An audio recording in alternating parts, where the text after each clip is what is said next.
highlight my video. It doesn't seem like I can. Great. Welcome, everyone, to yet another installation of our Xero course that we run. Over the last year, I think we've done two, if I'm not mistaken, Nicole. But what we try to do is just run through the Xero program, and then after running through the program and some of its features, if you got some feedback from someone. After we've highlighted the program and some of its features, then we sort of concentrate, and I think the last course that we did, we concentrated on some of the reporting. This session, I'd like to concentrate on some of the settings and how to change them within the program. We will eventually, I think, run into a scenario where we will begin to, do some processing as these courses develop. But, we're keeping it at an introductory level at this particular point. Obviously, BDO is a gold partner of Xero, which means that we've adopted the Xero technology throughout our business services outsourcing line and internally. So basically, we're running most of our clients on Xero at the moment, which is a cloud-based accounting system. So no software needed. Minimum hardware requirements are basically any kind of machine that you can buy.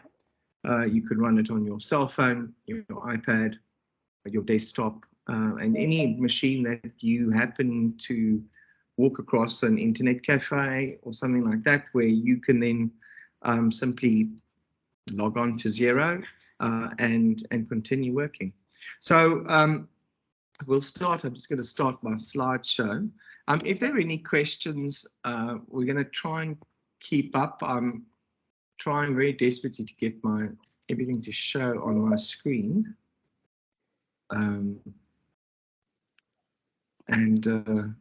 Doesn't seem to, but we'll have a questions and answer section at the end. So hold your questions for them.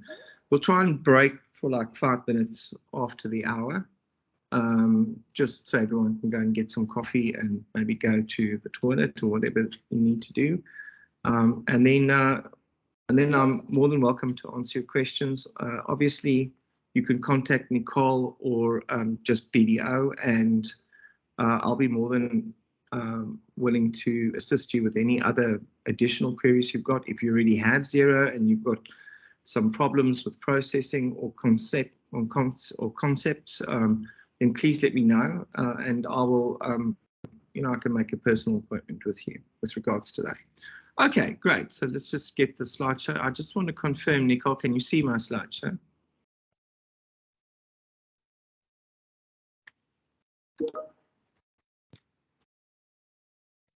Hello? We just see your face. Okay. Maybe Nicole is off. Let me just share my desktop thing quickly.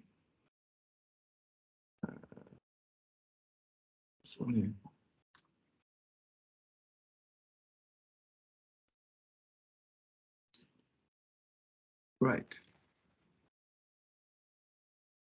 Good. I hope everyone should now be able to see my slideshow.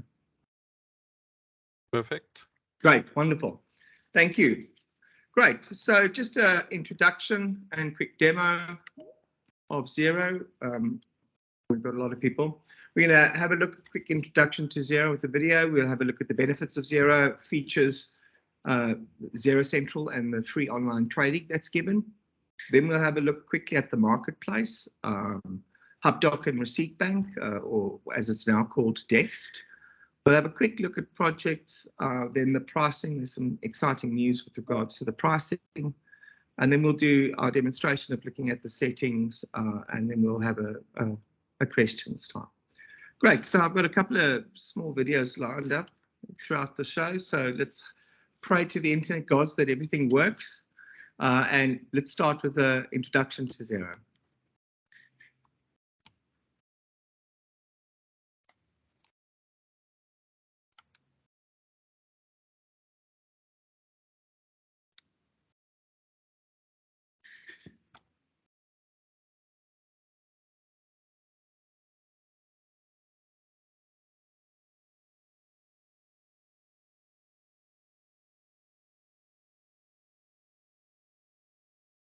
really.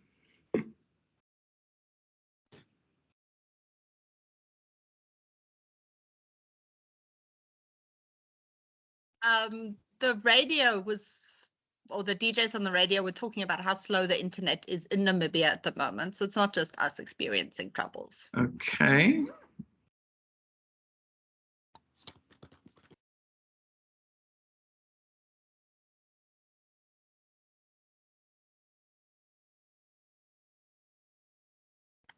Seems we have an issue.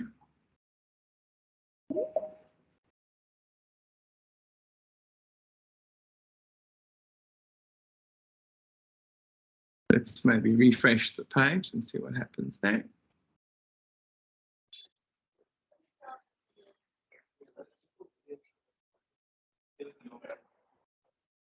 Ek is in, Lizelle.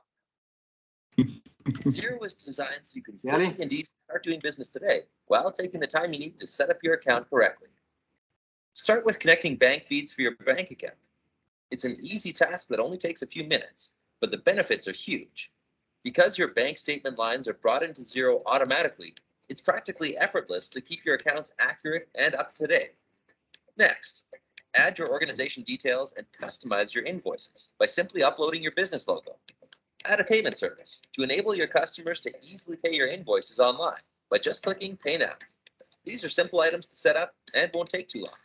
You can now start processing transactions and invoicing your customers anywhere, anytime, and you're in business. Once you're up and running, it's time to customize the chart of accounts to get your accounting right going forward. A few simple changes to the default chart to suit your business may be all you need.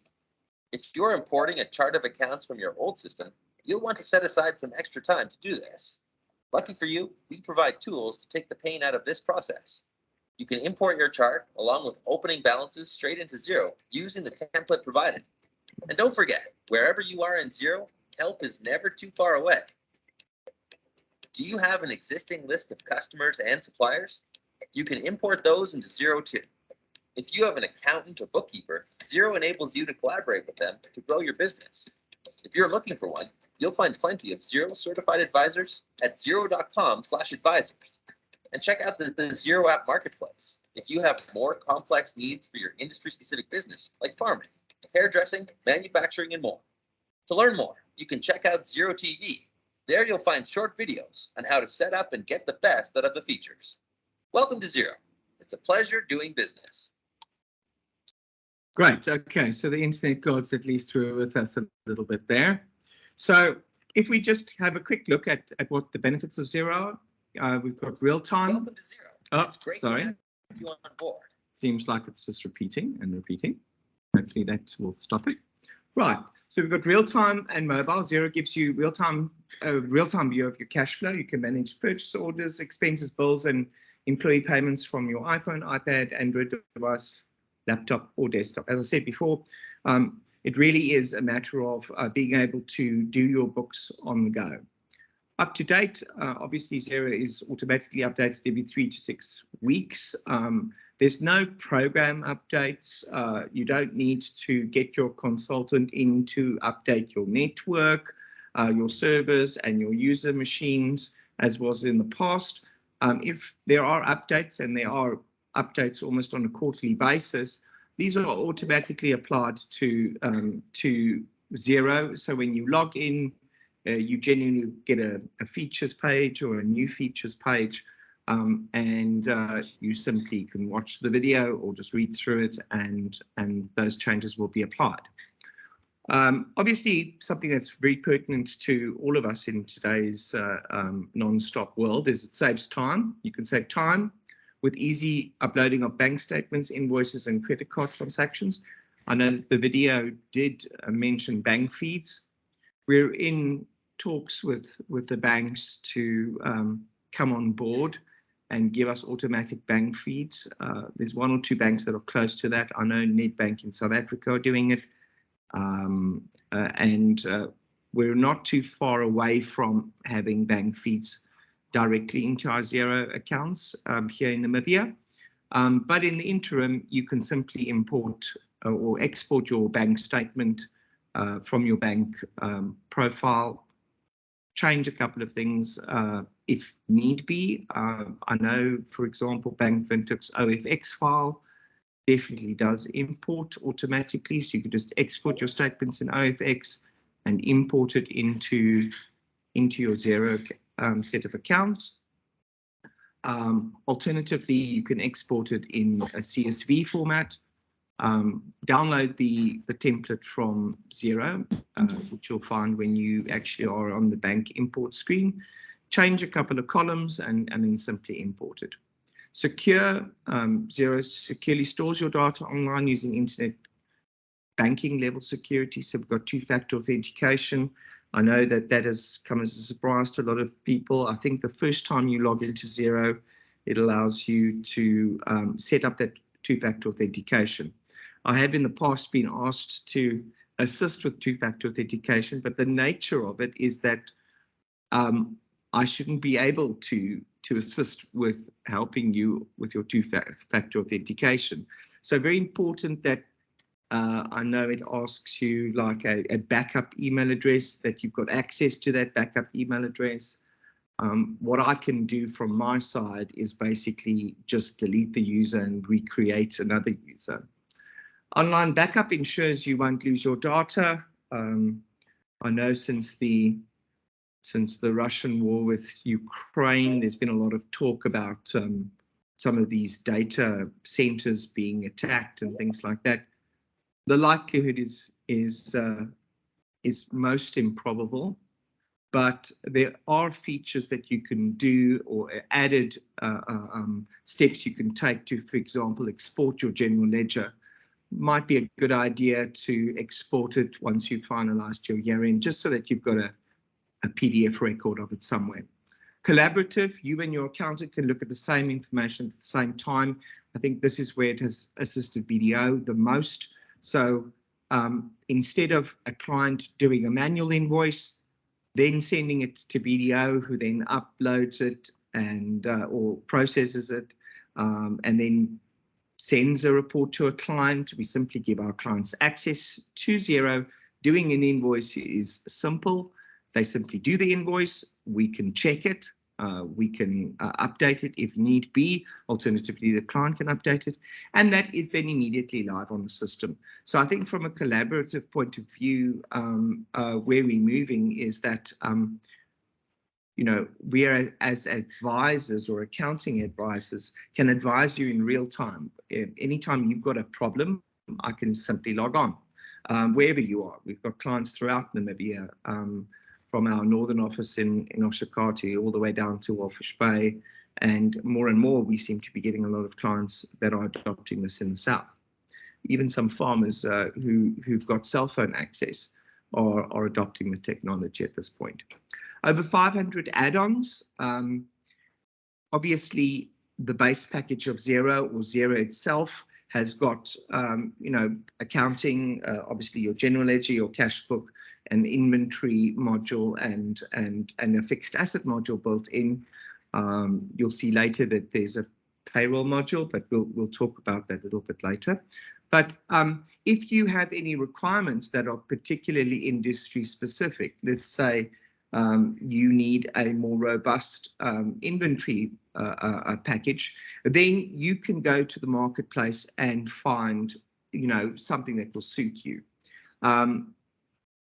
Most of those packages, no, in actual fact, all of those add-ons are simply Xero-like companies that have moved their technology into the cloud, and you would simply open up a new tab on your internet browser, log in there, then connect that program to your Xero program. And it is, in the time that I took to say that, is how quick you can do it, how quick you can link your add-ons to your Xero account.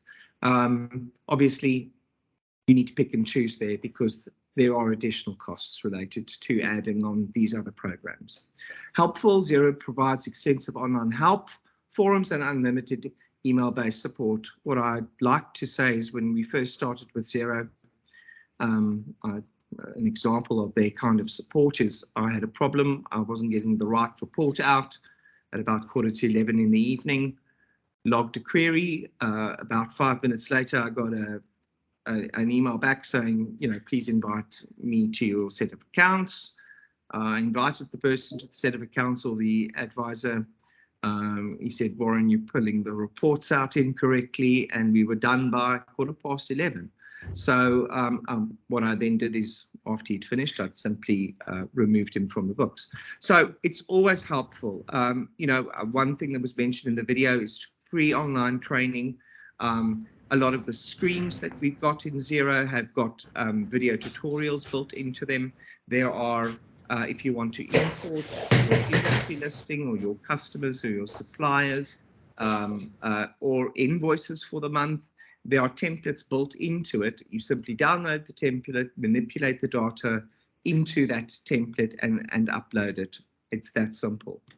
And then obviously, one of the other things is that it's trusted. It's more than 1 million customers across the world. I'm pretty sure that that statistic is outdated. But Xero is it's been in the market for quite some time.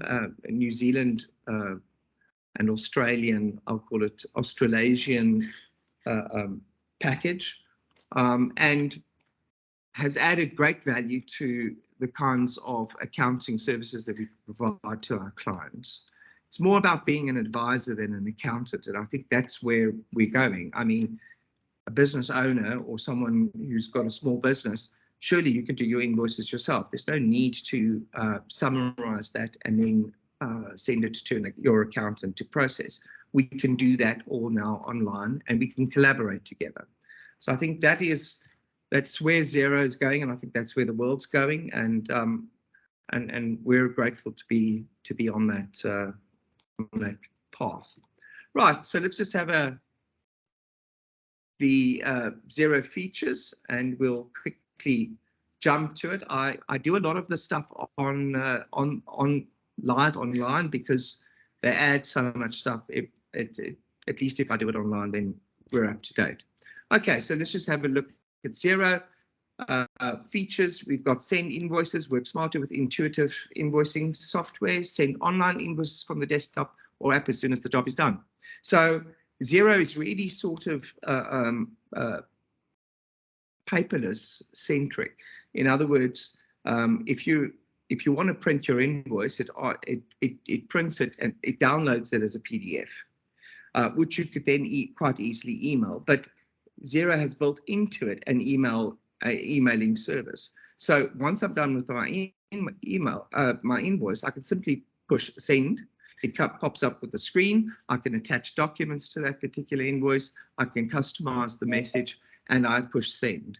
And so the client will receive the invoice almost immediately. I've got clients that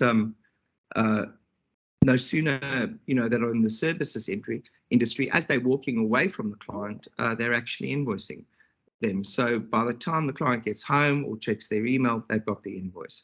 So no delays. And, got a saying, or we've got to practice, the quicker you send out the invoice and collect the money, the happier you are. So there's no delay in sending invoices or statements for that matter. You've also got built-in recurring invoices. And a client actually phoned me the other day and said he hadn't actually even realized that his invoices had gone out because he'd set them for, the first of the month. And the only indication that his invoices had gone out was that he started receiving proof of payments. And then he realized, my recurring invoices have gone out already. So if you're in the property market and you're in rental or something like that, you can set those rental invoices to go out automatically. I think they go out by like 5 minutes past 12 on the date that you set them. Your bank reconciliation, I like to think that there isn't really a bank reconciliation. And the reason why there isn't a bank reconciliation is because it's not the old concept of doing a cash book and then taking your bank statement and ticking off your cash book, ticking off the items that you've processed, and then reconciling, your check stubs and your receipts to your bank statement. Xero processes from the bank statement. So every time you address a line item on the bank statement, you're in actual fact creating the cash book transaction. So if you've done all of your transactions on your bank statement, then your cash book is up to date, and hence it reconciles. So it's definitely not the old conventional bank reconciliation, if I can put it that way. Right, pay bills. Obviously, you can track and pay bills on any time, and that's where we can actually really save the clients a lot of time with HubDoc and Dext, where we've got intelligent AI technology working in the background that is receiving your bills or your purchase notes or your suppliers' invoices, is applying optical character recognition on them, taking out the important information from that and making it already sort of processed in your set of accounts. So we'll have a look at HubDoc and Dext and Receipt Bank a little bit later. But obviously, you can have much better control over your bills that you're receiving, and you can actually train most of these programs. So, for example, you receive a rent invoice on a monthly basis. That rent invoice, you will train HubDoc and Dext to actually recognize it. And if there were no changes on that invoice, you can actually ask it to automatically publish that into your Xero accounts as a bill ready for payment. So, you're saving so much time and effort on the old conventional sitting there and processing, having a processing file and stamping it processed. That we throw out of the window and say, let's use the technology that is available today to make our lives easier. And very nice thing about that particular process is that generally there's an image of that bill attached to that transaction. So at any particular time, if you're during an audit or you've got a query on the bill, you can simply go and find that transaction, click on it, and then click on the image, and that bill will pop up. Okay, claim expenses works very much similar. Capture costs to submit and reimburse expense claims, plus view spending, all with expense manager tools. So you can control, you might have directors that are in the field and traveling. The director can download an app where he takes a picture of his petrol slip, and then he gets asked a question. Is this company related or personal related? If it's company related, it'll go into vehicle expenses. Let's say, for example, if it was for fuel. If it's something that should be reimbursed to him, he can say personal, or and that would then go to his loan account, for example. So we can add on all of these other features that can make even your directors who aren't really involved in the accounting processing inadvertently, just by making a decision on the fly, process that transaction for you. Bank connections, as I said before, we are working diligently with the banks to try and get them to actually do bank feeds. So what a bank feed would be is that every morning at a specific time, Xero would actually knock on the bank's door and go and collect your statement for you automatically. So when you got to the office, your bank information or your bank statement would already be in your set of accounts. What that does is it adds a lot of security, because every time you log into your bank, there's the possibility of a security incident. For example, if you have been hacked and your computer's got someone who's observing your keyboard, looking at cybersecurity and all of those kinds of things. So you eliminate that, so that you're only really going into the bank to make payments. So hopefully that this kind of technology is going to hit our shores very soon. There is talk of one of the banks who's at the crest of allowing us to do this. Accept payments. If you've got a third-party payment tool, there are a couple here in Namibia. I don't know if they're in Namibia or if they're hosted elsewhere. But let's say, for example, a common one, PayPal. You can actually have a PayPal link with a little image. On the invoice would be Pay Me Now. So when the client gets the invoice, they can simply click on the Pay Me Now button and it'll take them to the payment portal. They can then pay you immediately. If you make your payment methods easy, you tend to get your customers' money much easier. If they've got to log into their bank account, then what they tend to do is they'll heap all the invoices up and they'll only pay you at the end of the month. But if I've received the invoice on my phone and I've got a payment portal, I'll quickly pay it. So it certainly does affect cash flow and debt collecting at the end of the day. So and saves you time. I think that's the most important thing. Tracking projects, you can quote, invoice and get paid for jobs. I've got a couple of clients who are on the projects app. It is a very simple module that just adds that extra layer onto Xero to say, look, I want to track a particular project, the time costs, any additional inventory or raw material costs you can add into there, and then you can see whether that job was profitable or not. GST returns is obviously a very UK kind of thing. We've got VAT returns. I can confidently say that Xero handles our Namibian VAT adequately, and that we've had no problems with the VAT reporting and how it reports. If you're familiar with Sage or QuickBooks or one of these other programs, then you know, you sort of become used to the way of a report. If Xero's reports do look different, but in essence the data that it's reporting is correct. Payroll, we're once again, this option is not available in Namibia because they haven't yet added the Namibian payroll features into the default application.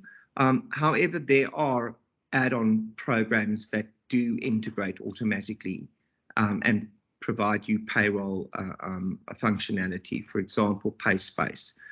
That's one of the add-ons that we get that you can get from the marketplace, where you've got a complete HR solution in the cloud, all the way to employee self-service. So in other words, the employee can download the app and they can apply for their leave on their cell phone.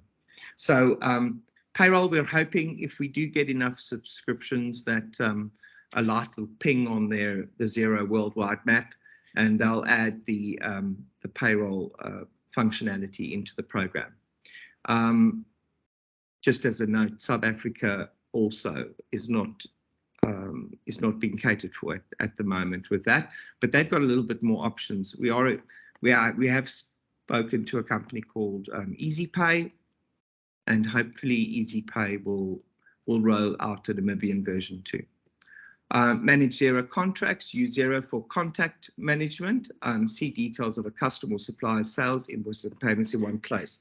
So what Xero does is it throws out the concept of a supplier and a customer and says, well, in today's world, I'm selling and I'm buying from a contact. In conventional accounting programs, you would actually go and create a supplier and a customer with the same name.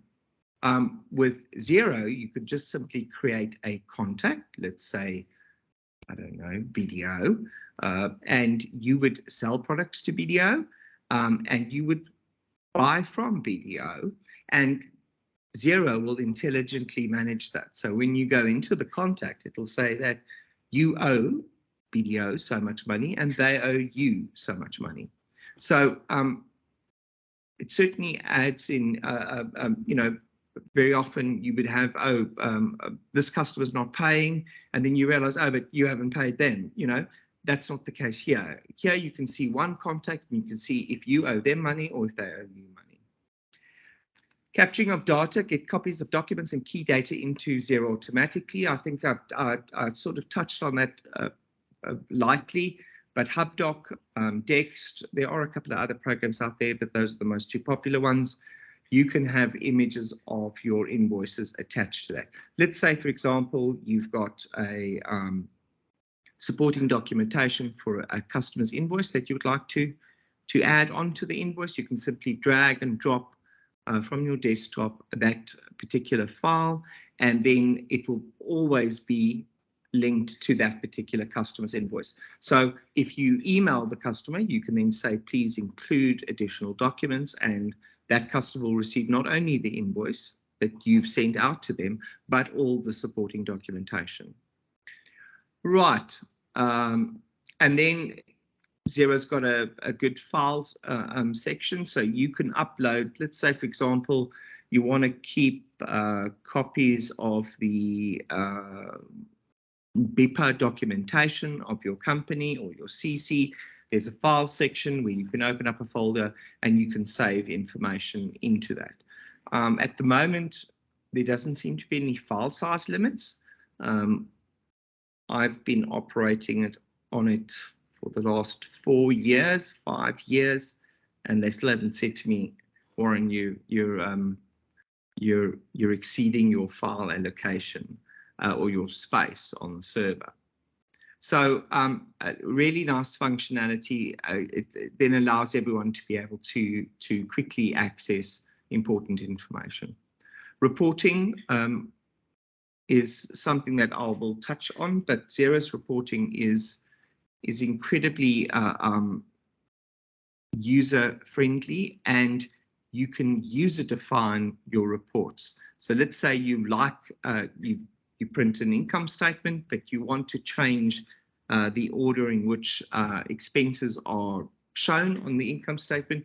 You can actually go into that report, order it differently. You can group figures together. You can add columns in for last year or last month, and then you can simply save that as a template. Every time you then go and print an income statement, you could say, please print my customized income statement, and it'll simply print that for you.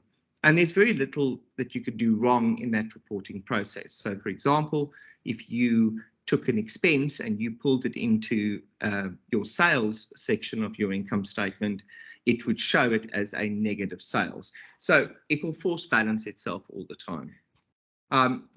We could touch a little bit, I can quickly demo a little bit of the reporting that comes out. Inventory, the inventory module that is automatically built into Xero has got the basic inventory functionality. You've got two types of inventory. You've got a service, a tracked or a non-tracked items. Tracked items are items that you would want to track the quantity on. Untracked items would be items that you don't need to track quantities on, for example, if you're selling hours in the service industry. Multi-currency is a wonderful feature. It is the most advanced package that's available from Xero. But basically, as you're processing in a multi-currency enabled Xero, it will automatically go and fetch the spot rate from XE currencies and apply it to that particular transaction. So what it will allow you to do is instead of having to go and ask the bank for all these spot rates on the dates of your transactions, Xero will just automatically do that for you. What it also then does is when you make the payment, it will also go and pick that rate. So any foreign currency gains or losses can automatically be accounted for in Xero. Right, so that functionality is something that we use quite often, especially if, for example, you do a lot of trading or you do traveling in South Africa for your business or in Botswana or whatever. Xero, if you're scanning those invoices into your Xero program, then it does pick up that that's Rand and you're in a Namibian dollar region. So it will pick it up as a foreign currency, even though the exchange rate is 1-to-1. So sometimes it is advisable to purchase the foreign currency module or the foreign currency version of Xero, even if you're just trading with South Africa. purchase orders. You could track your purchase orders. You could track your quotes.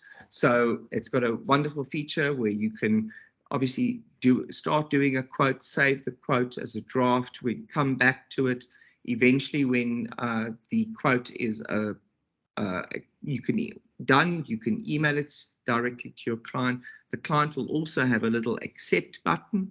If they click that, you will get an email saying that the client has accepted this quote. And then you can simply take the quote and copy it to an invoice. Very much the same with purchase orders. So you can send your purchase orders online with purchase orders software, keep track of orders and delivery at every step. Analytics, see feature cash flow, check financial health, and track metrics. Upgrade from Xero Analytics to Analytics Plus. There's a small analytics package that they've added on to the default set of Xero accounts. It's sort of like, you know, where's your cash flow going? And it works that information out on when you expect to get your invoices paid and when you expect to pay your suppliers. So the more detail you fill out when you're doing your actual invoices, your supplier invoices and your customers' invoices, the better it can handle these analytics for you. And then obviously you've got the accounting dashboard. I'll show you that a little bit later and how you can customize that. And then obviously something that a lot of programs don't seem to offer is it also will manage fixed assets. So if I process a payment or an invoice to a fixed asset account or an account that has been marked as fixed assets, when I save that, it will tell me you're sending this payment or this invoice to a fixed asset account. Would you like me to draft it? Would you like me to create a draft asset in the fixed asset modules? When you go in there, you will see all your draft fixed assets. You can then take them, add in all the detail. Let's say it was a vehicle. You can add in the registration. You can look at the different depreciation rates that you would like to depreciate it at. And then you can simply push depreciation and the depreciation button at the end of the month, and it will send the depreciation directly through to your accounting system. That is a very, very, very simplistic way of me explaining it, but I quite like the fixed asset module. It's adequate for beginners and for smaller businesses. Obviously, if you get to a stage where you've got huge amounts of fixed assets, you might need to go into the marketplace and purchase something there. Right, so that's just a little bit of the features of Xero. Obviously, adding on features is I'm not going to go through all of the 500 apps that are available in the marketplace, but you can add all these add-on programs if Xero is not giving you exactly what you need. Right, so let's go on to the next topic, Xero Central and online training. In Xero, you will have access to Xero Central. Every user has access to Xero Central. And in Xero Central, you have two basic options. The one is support, and you can go through various guides. You can log a query, and it will come up with other users that have possibly asked similar questions. You can browse by topic. You can just have a look at some of the guides that they've got, like stay on top of your cash flow. So it's very, especially for a non-accountant, these are very useful tools. And as I mentioned to you before, because Xero is an international acclaimed accounting system, you can even get support at quarter to 11. The learning module is quite interesting because here you can actually look at that. It will notify live upcoming events. It can also recommend some courses to you, and it will track your progress over those courses. And if you do get a certification or you do complete a course, it'll add a little badge to your username.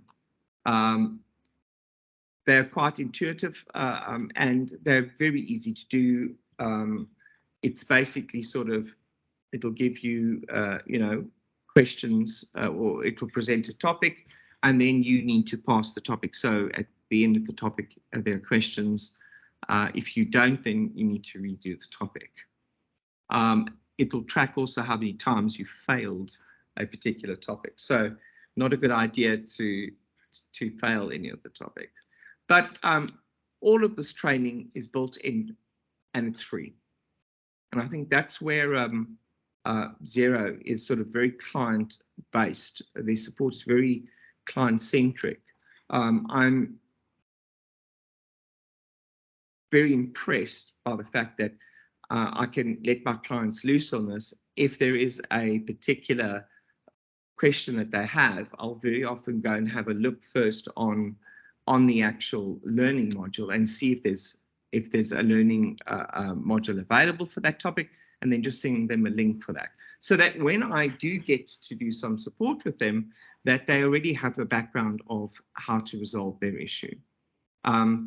Obviously, the best option would be for you to, once you get your login, to go to Xero Central and to click on the learning button and do as many courses as you can. They're not long, they're not, they're broken up by subjects. So you can start and you can come back, you know, in a week's time and carry on, and it'll track your progress throughout that. So not necessary for you to, you know, do a course or go to a course or sit for 3 days out of the office and learn Xero. You can do it on the fly. Right. I don't even know what our progress is, but I see it is already 11:15. Let's carry on with the next topic. Right, the marketplace, a very exciting place to be. The Xero marketplace, there's obviously, I'm in the, I think I should be in the South African one. I just want to see, well, it doesn't really matter. Right, so in the apps marketplace, can everyone see me still? Hello? Hi, Warren. Yes, We can still see you. Okay, sorry, I can see you. I lost the little red line around my screen, so it was just concerned. Right, so if you're looking at add-on apps, so let's say you've got a specific process in your business that needs more control. Maybe you've got a manufacturing process and you'd like to have, you know, more information or more control over that. You can come to the app marketplace. You might have various reporting. Maybe Xero is not giving you as in-depth reporting as you want to. You can have a look at a program called, for example, Spotlight reporting. Now, Spotlight reporting will is an add-on that you can subscribe to, and you can simply then go to this website. And if I click there, it should take me to Spotlight reporting.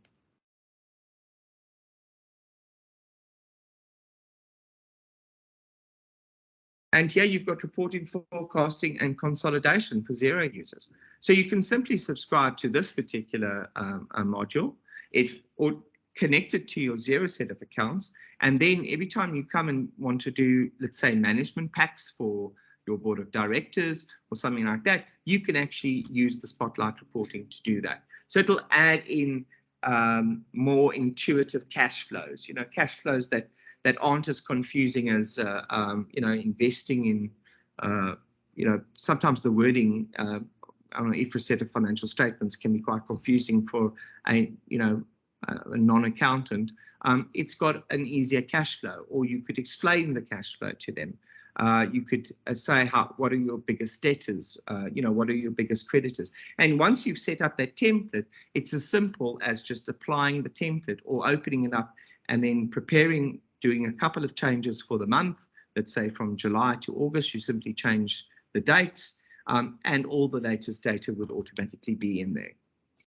Let's say, for example, you had a an inventory requirement. If you look up here, Deer inventory is one of the ones that is up there, but there are a lot out there. There's Unleashed, there's Marketman, and each one is specific. So if you look at Deer accounting, as an ecosystem staff picks app, Deer is the #1 choice for business that want to manage all products, customer suppliers, contacts, purchases. So this is just an extra layer that you add on. At the end of the day, whatever you're doing in Xero is being summarized, or you can sometimes push it through in detail into your Xero set of accounts, which is where you'd financially report, you know, your progress or your financial, your income statement and your balance sheet.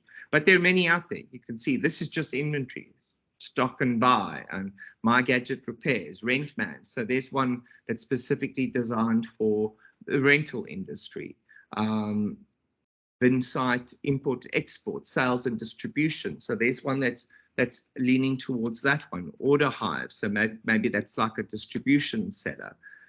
So you'll have all of these. If you're looking for perhaps point of sale, if you look at point of sale, you're going to have Vend Again, SAPAD, Air Square, My Gadget Repairs, Evo POS. I don't know, you'll see, I know the other day I was at a shop in Marua or Grove, and, you know, the sales lady there said, I'll invoice you, I'll email you your invoice. So obviously they're using something that's online. I know, for example, iKentu is being used in the marketplace at the moment here in Namibia with various sort of, you know, beverage companies, if I can put it that way. But there they've got over 3,000 restaurants. So they've got over 3,000 restaurants, bars and hotels that are working on iKentu. That information, so if I wanted to go and get I wanted to go and analyze my sales for a day, I would go into the iKentu literally tab. I could have 2 tabs open here at the top. I could have one that has my Xero accounts. I've got one that's got my iKentu. If I wanted to analyze the performance of a particular one of my restaurants, I'd simply go to iKentu. If I wanted to see what my sales for the month was, I can simply jump back to Xero and then report on my sales for the month. So that's how quickly and easily these programs integrate. You've got so many here. I think Red Cat is also used, Client Diary. So there's so many add-ons and applications that you can look at. You can also look at in, you know, per industry. So that you've got Chi Desk for health, a comprehensive comprehensive rental management solution. So you've got all of these add-on functionality, and I think that's where it becomes exciting. Most of these companies are also more than willing to assist you. I talk about being given demos from people, you know, from apps that have been invented or written in Australia, where it's 3 o'clock in the morning and these guys are giving me demos. You know, that's how eager they are to get their products out there. Each one of them would have their own pricing module that you'd need to obviously negotiate with them, and that would be an additional cost to Xero. But with Xero being at the price that it is, I don't think that it's overly expensive. For example, if you went to this one and I'm just randomly choosing one and I go to pricing, it'll give you the packages that you can then purchase. Obviously, many of these packages are in US dollars, but we hope for local pricing. And I'll talk a little bit more about that in a later slide. HubDoc versus Receipt Bank or Dext. I don't really want to play the two off against each other, but this is where you can really sort of add value to your accounting process. And I'll let the video explain what HubDoc is and how it can add value to you.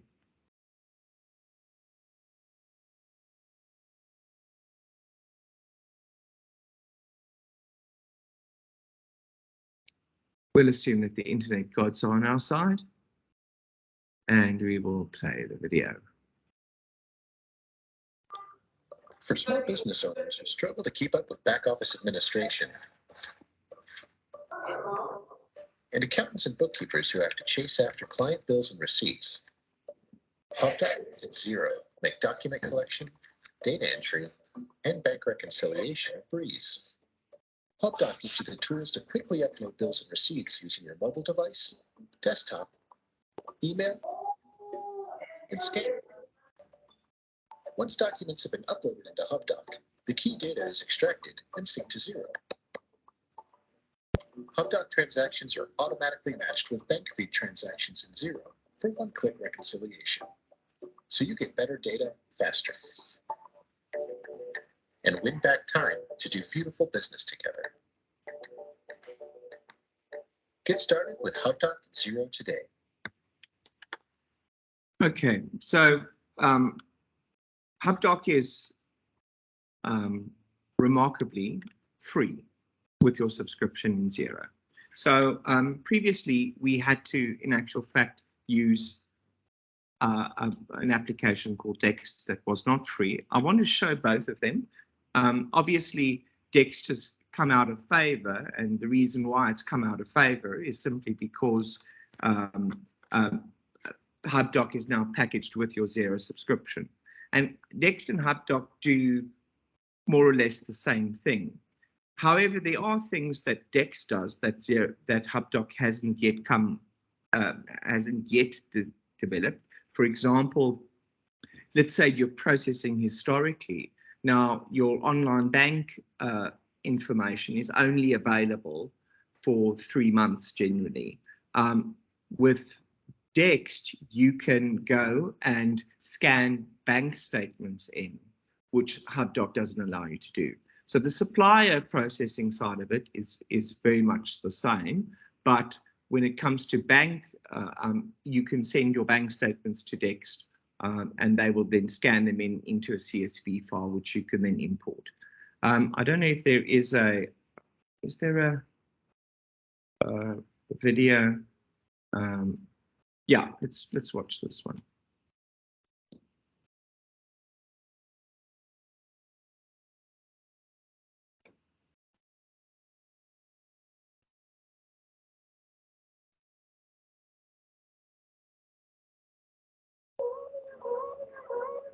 Dext Prepare. Make bookkeeping more profitable. Prepare your client accounts automatically. Hours-saving software to automatically fetch all your business data into one single view. Connect to over 1,400 suppliers to automatically fetch invoices, statements, and bills. Set smart rules to read the information and categories by tax code, supplier, and customer without lifting a finger. Match transactions with spending by connecting your client's account. Connect instantly, reconcile in seconds. Dext Prepare is the power to do more.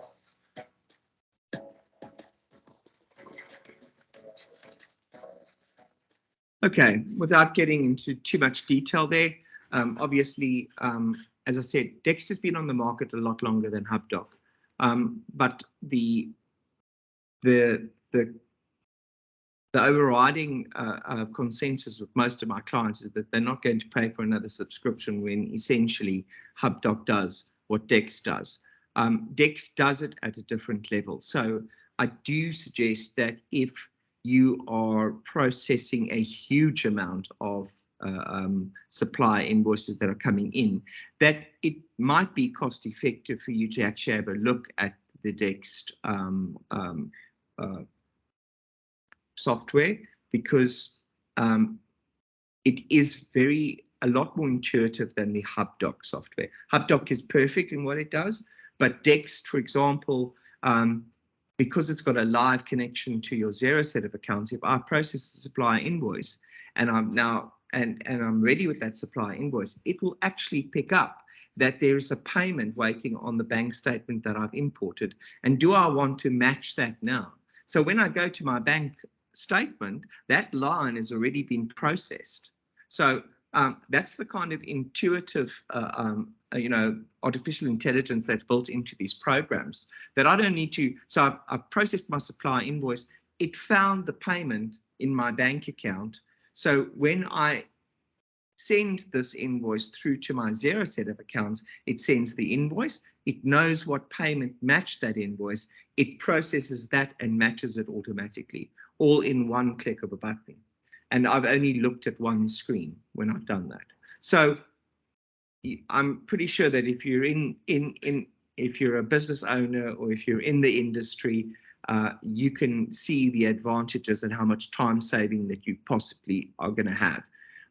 Generally, when you set up these rules, whether it be for HubDoc or Dext, it will, you would set up a rule, let's say for Women and Brock, and let's make that staff, whatever, staff costs or can't remember the word now, but let's just call it staff coffee. If you go and scan that Women and Brock invoice in, you can program it to say, please allocate all Women and Brock to staff coffee. When you process the next one in and it recognizes that, it'll mark it as green and say, oh, but I recognize that this is Women and Brock. You told me to process. Is this what you want to do? You still have the option. Maybe you didn't buy staff coffee that time. Maybe you bought, I don't know, staff something else, lunch. Then you can change the allocation there, but it'll always default back to your default allocation. So this can add so much value to and save you so much time in the processing of your books. So just something to look at. I'm not advocating one above the other, but I might seem a little bit biased towards Dext, or we'll leave that for the comment section. I must say, I do like Dext, but I grew up on Dext. HubDoc is perfect though and it's free, and I think that's the most important thing. So you'll see, I don't know if anyone has already got a Xero subscription, but if you are in your company, you will actually see that you have HubDoc there. You can simply, oops, I think I was kicked offline, sorry.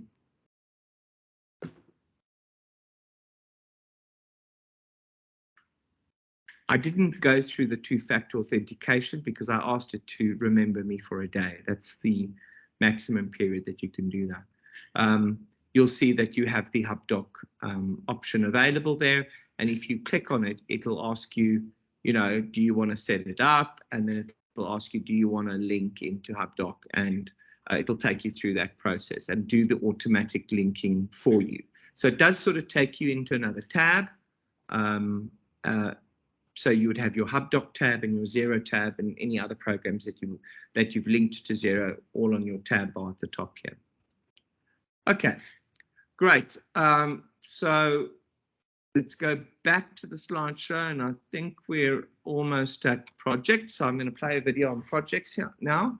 I haven't checked the comments section here because I'm quite involved with the slideshow. But if you've got any questions, we can open up that a little bit later. So maybe just write them down, and then we'll deal with all the questions if and when we need to. I see we're seeing the top of someone's head. Yeah, Manfred. Okay, great. So this is projects. Projects is an additional cost. It depends on how many users you want and how many projects you want. But I'm talking about $1 or $2 extra per month, US dollars. As I said, wait for one of my slides on the pricing, and then we can have a look at that. Let's have a look at projects.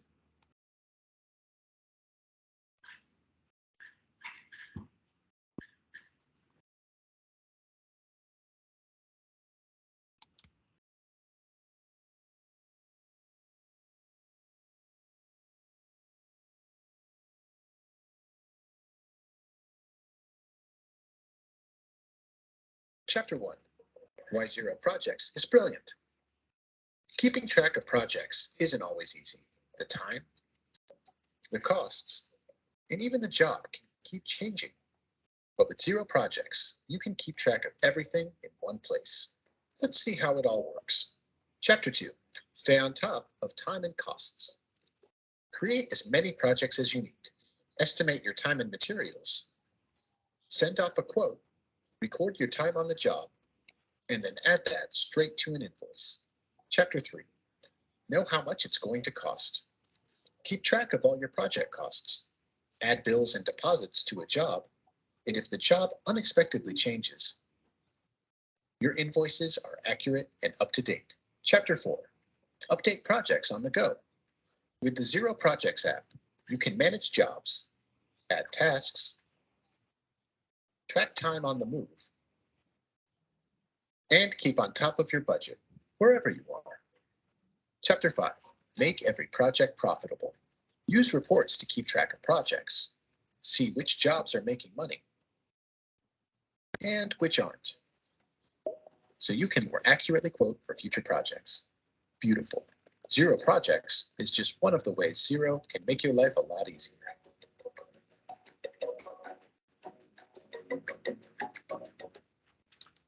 Right, so I think, you know, what I want to add there is it's a very simplified projects module. Obviously, if you've got a very complicated project implemented at your particular business, you might need to go into the app marketplace. But before you do that, you know, is rather just try and see if you can use the projects the projects module in Xero. It's simplified, it's simple, it's easy to use, and it's effective. So, and as I said, it automatically integrates. So if you're doing your invoicing, your projects, it's pushing those invoices through into Xero. And you can then add on any additional documentation that you'd like to send through to the clients, maybe proof of suppliers, invoices, whatever. So Xero Projects, simple and easy to use, and you know, there is an additional cost, but it is a minimal additional cost with regards to that.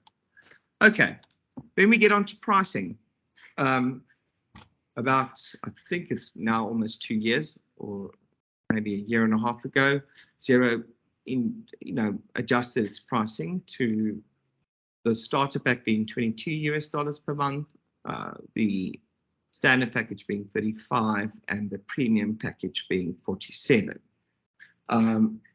That is for unlimited users, but it is per company.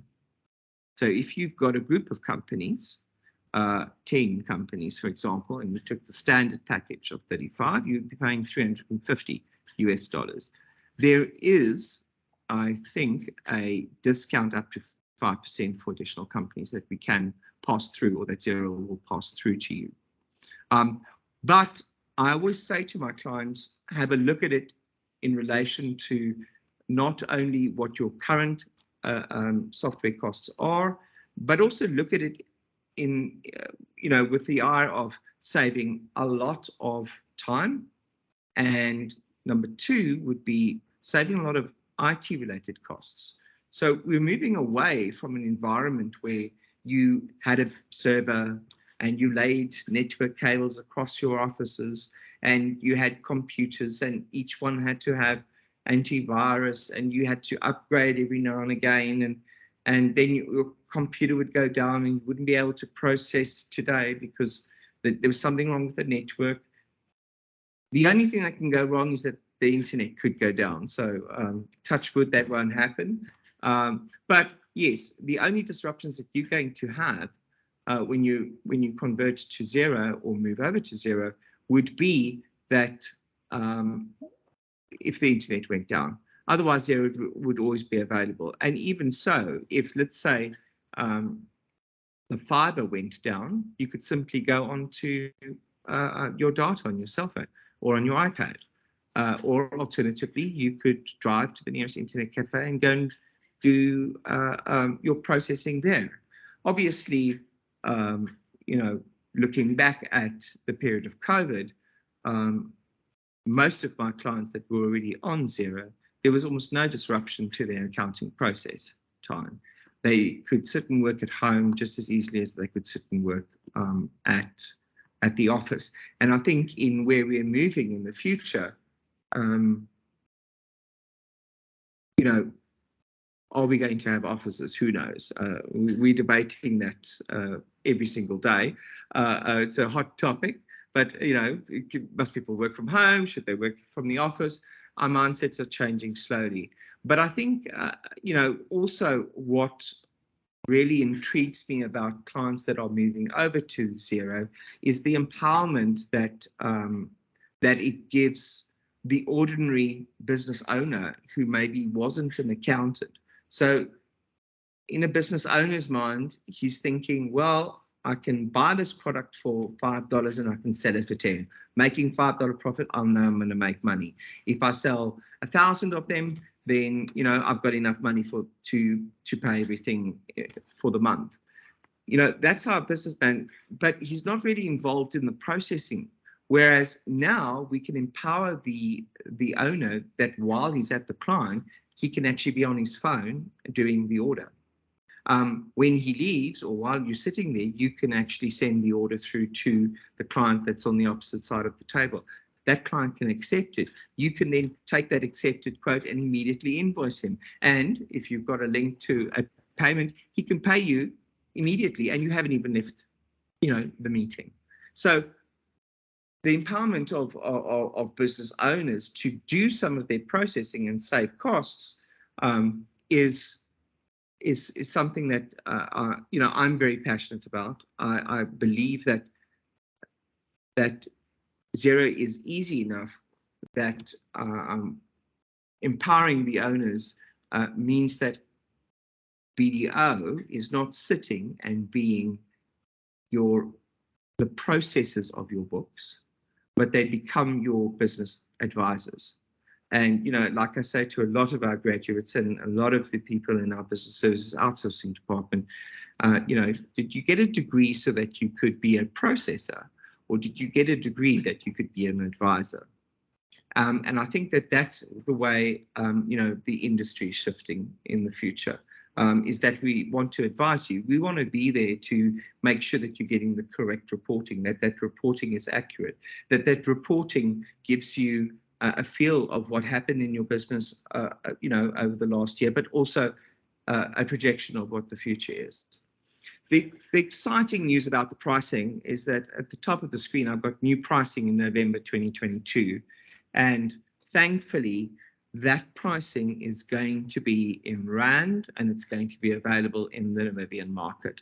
So it means that, we don't need to necessarily be subjected to the inflation, or not the inflation rate, but the exchange rate. We're all subjected to the inflation rate, but we will now have a more stable sort of Rand-based pricing. I did ask that, will the Rand pricing, because it is very sort of country specific, but we do fall under the South African sort of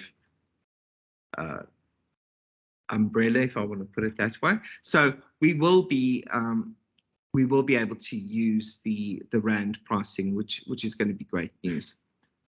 You'll see at the bottom here on the starter pack that with the starter you can only send quotes and 20 invoices. You can enter 5 bills. That's for a very, very, very small company. So let's say, for example, you've got a flat that you bought, that you rent out. That might be, you get your body corporate levies, your municipality levies, and maybe a repairs invoice. So you might want to go for the starter pack for that. The general one, or the most popular one, would be the standard pack that has all of the features except for multi-currency, which is added in the premium package. At the bottom, you'll see that there's it doesn't differ whichever package you use, but you've got expense claims that you can get for $4 extra per month. You could track projects from $7 a month, and you can do the analytics from an additional $7 per month. And as I said, I've had this price discussion with a lot of my clients. They do think that 335 US, say 450 to $500 per month, is a little bit more expensive, but when you really go and have a look at the costs, it's not, especially because factoring in the time saving. So I don't want to spend too much time on the pricing. The pricing is the pricing. I'd rather spend time on making sure that you understand the value added to not only you yourself, or you as the accountant, you as the business owner, but also the cost savings and the value added is what I want to concentrate on. Okay, I think before we do the demo, I'd like to open the floor up. Are there any major questions, or can we take a 5-minute break just to get some coffee, and then we'll come back with the demonstration and answer question and answer session. Okay, I don't see any activity. Let's take a 5-minute break, literally 5 minutes, and then we will immediately come back and I'll do a quick demonstration. And then I think, if you've got a question, because I'm on my other screen, I'm not on the Teams screen, you can maybe just put your mic on and ask me a question. I think that might be more effective. Okay, let's make a 5-minute break. We'll be back at 20 past 11, if that's fine. Great. Thanks, guys.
Yeah.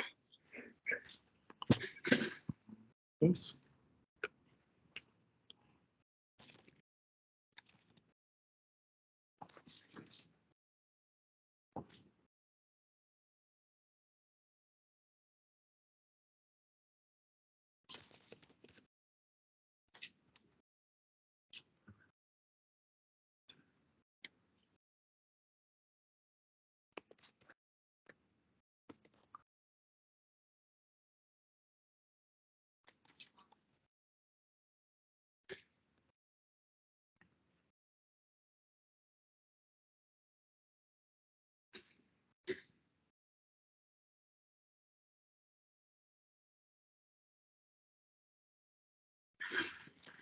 Great, everyone. I think we've got 1 minute to go.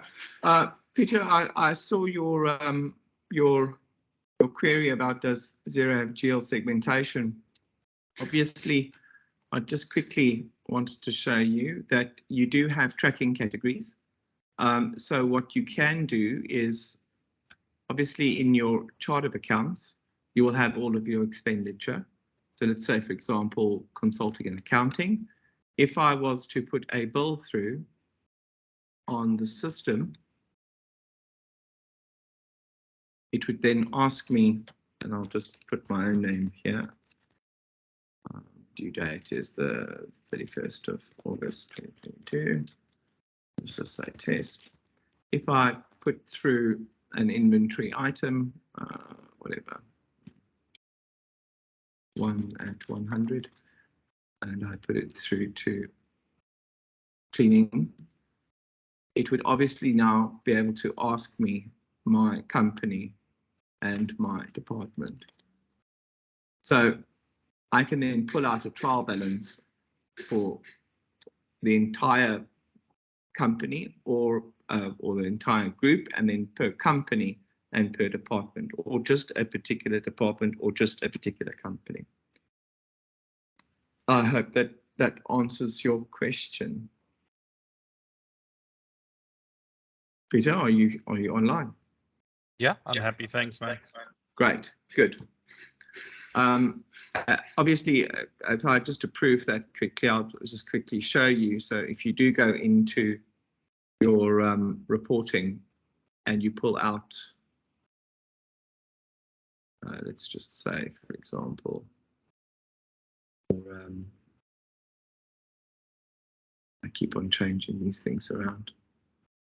Just wanted to go profit and loss, for example.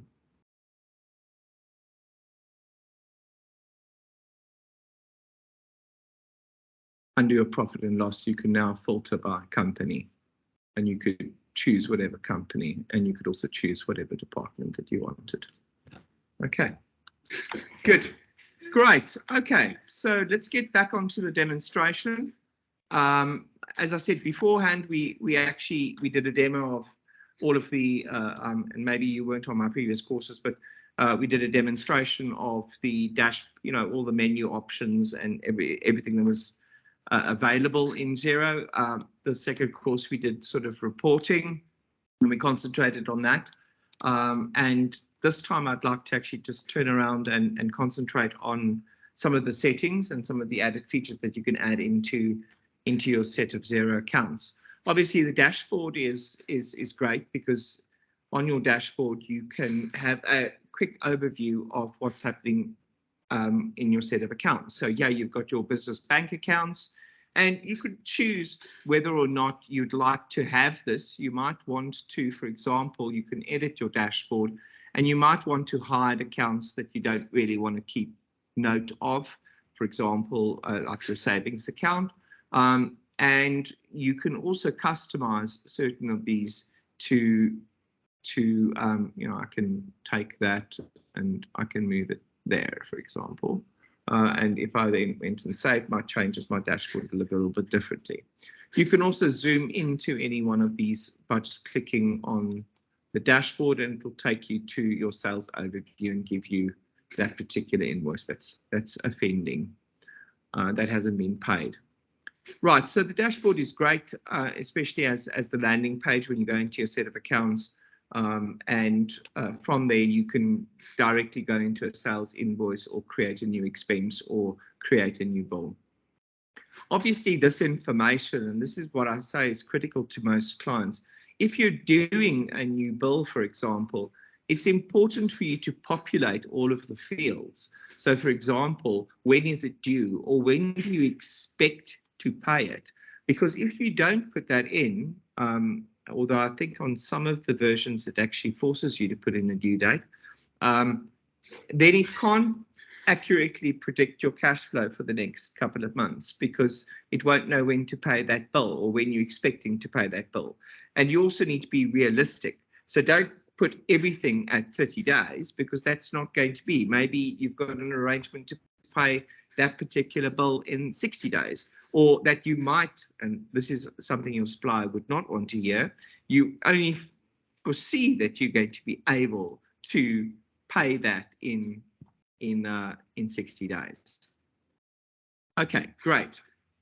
So when we look at settings, there's two main places that we can do settings within the Xero program, and that is on our main menu.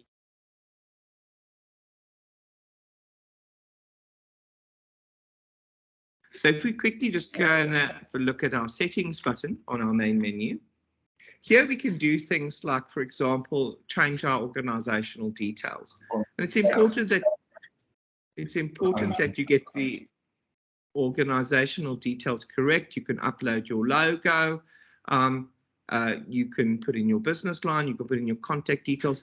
The reason why this information is obviously important is because this is the information that will be appearing on your invoices. It doesn't ask you for your tax number, because it asks you for your tax number somewhere else. Okay, so you could also add various contact fields, and you can, you can say things like saying your physical address is the same as your postal address, for example. It doesn't have the option. I know a lot of clients ask me, it doesn't have the option for a closed corporation. That's because Namibia is one of the few countries that I think still has closed corporations. South Africa's stopped that. So you just have different levels of companies, auditable companies and non-auditable companies. So it all depends on your turnover and how many members you have, and various other criteria as to whether or not you need a registered accountant or auditor to sign off your books. So, but there's enough in here to, to satisfy most of the industries that are out there. Obviously, if it's a person, sole trader, trust, company, or society, and charity. Okay, great. So that's where we can go and obviously change our company details. Then we've got the users section. This, depending if you have the access rights to this, this is where you could, for example, add a user. We can't add a user in the demo company, but there's very limited user options available. You sort of got a processing option, then you've got an accountant option, and you've got an advisor or a read-only option. So those are the only 4 options that you really have. There are some subfields that you can actually that you can choose, but generally that's sufficient for most companies' uses. A lot of companies say, yeah, but I don't want my accountant to be able to, or I don't want my processing clerk to be able to see invoices or go into the invoices, and the level that you've chosen for her will allow her to do that. The one thing that Xero has is it has a intense audit trail. So if you look at the bottom of any transaction, you will see a show history. And if you go in here, you'll see exactly who edited and approved and created and whatever. If I then went and made a change, so let's say, for example, I go in and I edit this invoice, which you can do on the system unless you've locked that particular period. And I change the quantity to, let's say, 30 there, and I update the invoice. It will now record here that I've actually, what I've done on this invoice. Okay. So it's very, what I say to clients is you can always go and track where and what a particular user has done on an invoice. So you would ask them, you know, what did you change on this particular invoice? And in some of the fields, if, for example, I delete a line, it'll actually tell me that I deleted a line here. It doesn't actually say that I changed anything there. Well, it doesn't tell you what I changed, but it did tell you that I did edit that invoice at a different time. So it's got a very good audit trail on all of the transactions. Right, also under your settings, you have your currencies. That's where you can manipulate your different currencies. You can add currencies. It's very simple. It'll automatically go and pick that up using the xe.com app.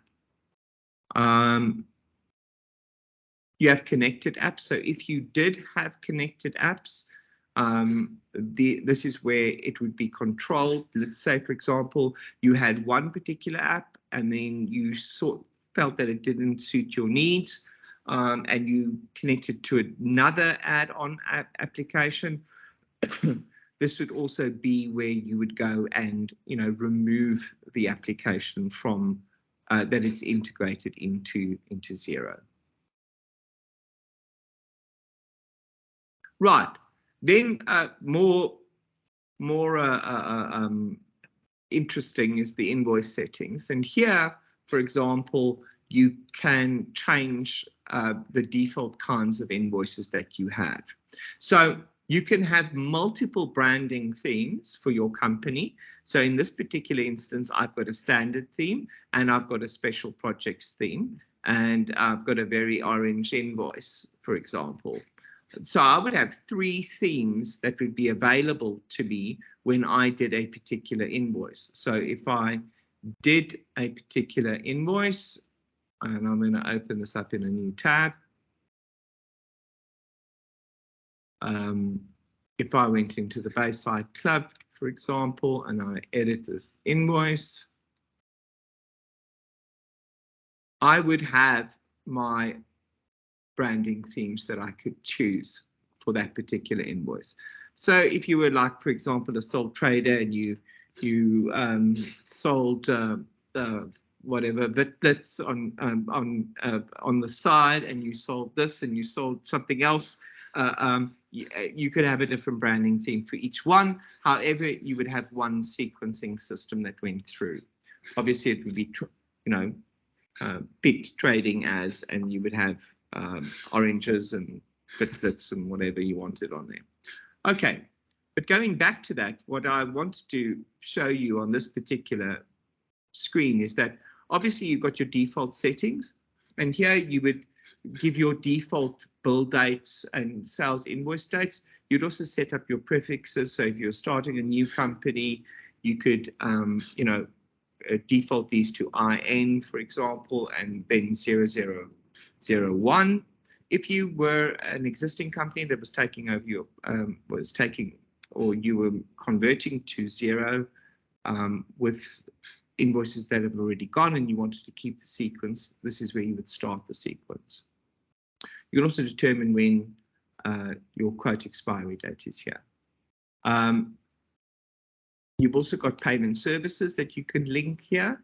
So, for example, if you did have PayPal or you had some other service that was available, you could actually go in here and you could edit your payment services. So that when the person receives the invoice, they can simply click on a button and that would pull through. Right. Going back to our invoices, we've got invoice reminders here too. This is where obviously you can email your clients by default. So I've got a client that's in an industry where people don't really pay him very well, and he set the invoice reminders to be 7 days after invoice and then every day thereafter. So the client phoned him and said, please stop sending me the invoice after 3 weeks. You send me the invoice every single day. And the guy said, oh, but that's just automatic. He said, well, please stop it. He said, well, I can stop it once the invoice is shown as paid. So you can set these as defaults and it will be automatic. So at 10 o'clock on a particular, you can actually say when you'd like to, no, I don't think you can actually determine when you send the invoice. I think it does it after midnight. But your client should receive it when they are drinking their coffee and having a look at their emails in the morning. Okay, you can also set a limit as to, you know, you don't want to send an invoice reminder for an invoice under a particular amount if you were doing small invoices. But every scheme that I go into, I hope that you're noticing that it's got a little video for you to look into. Okay, so I can just quickly have a look at the video and it'll give me insights into what I need to change there. Right. Obviously on that would be your sort of the settings that are applicable to all of the different branding themes. But if you went into a particular branding theme, then you could edit things like, for example, you know, what is this thing, or what is this particular branding theme called? Is it on A4 US letter? You could set, you know, the documents default names and supporting document names. You can also decide whether you want to show the tax number, the logo, left, right. So there's various options that you can actually choose here, what kind of payment terms you want to have on the bottom of the invoice, and what kind of payment terms you'd like to have for your quotes, or terms you'd like to have for your quotes. What is very nice about this particular or Xero's branding themes is that you'll see that if I choose a branding theme, and I just want to choose here, I can either choose a standard or a custom theme.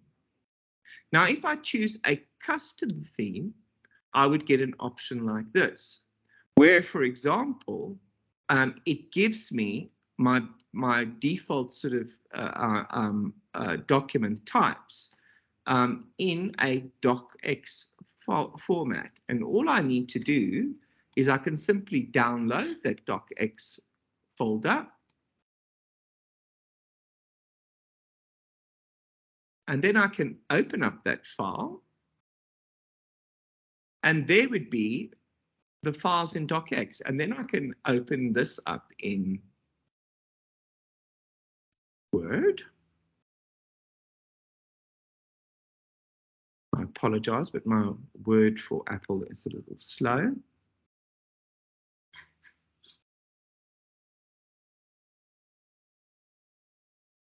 And I can see it is very orange.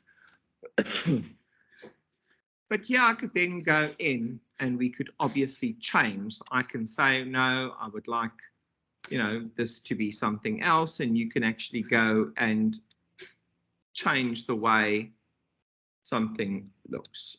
So I could go and do all sorts of changes. When I'm finished, for example, let's say you didn't want the payment advice to be on there, or that particular field to be in there, you could then just change it, you could save it. And once you are in your, I just want to get that out of full screen, but once you've finished your changes, you can simply go, I'd like to upload that invoice. You can browse for it and you can upload it. So it does give you the opportunity to be able to, I'm not going to find it now, but to actually customize your invoices exactly the way that you want to. And it's not complicated.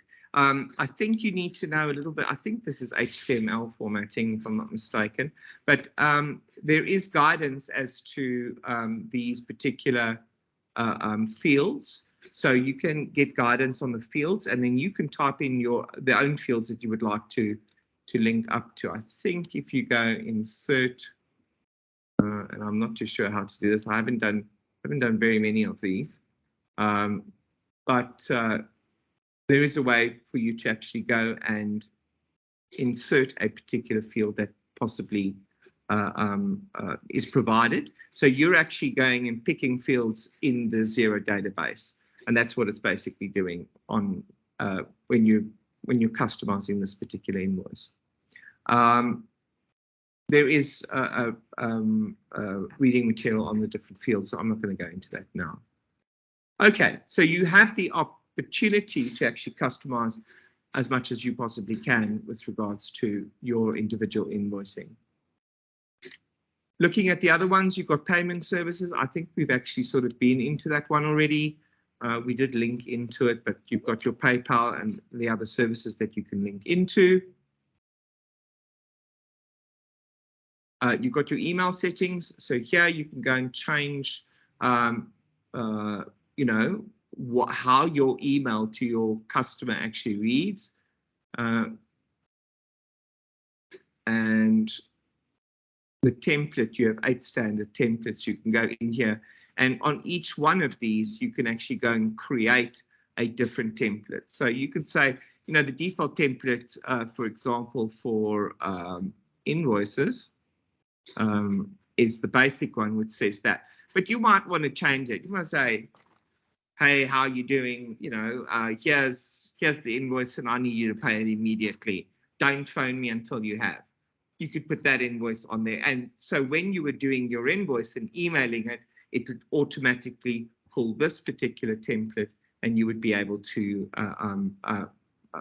you know, have better customization with regards to the different kinds of documentation that you're sending to your clients. Pay runs, obviously not of relevance to Xero in Namibia or Xero in South Africa, because it does not have the pay functionality. Expenses, we can go into here. You would determine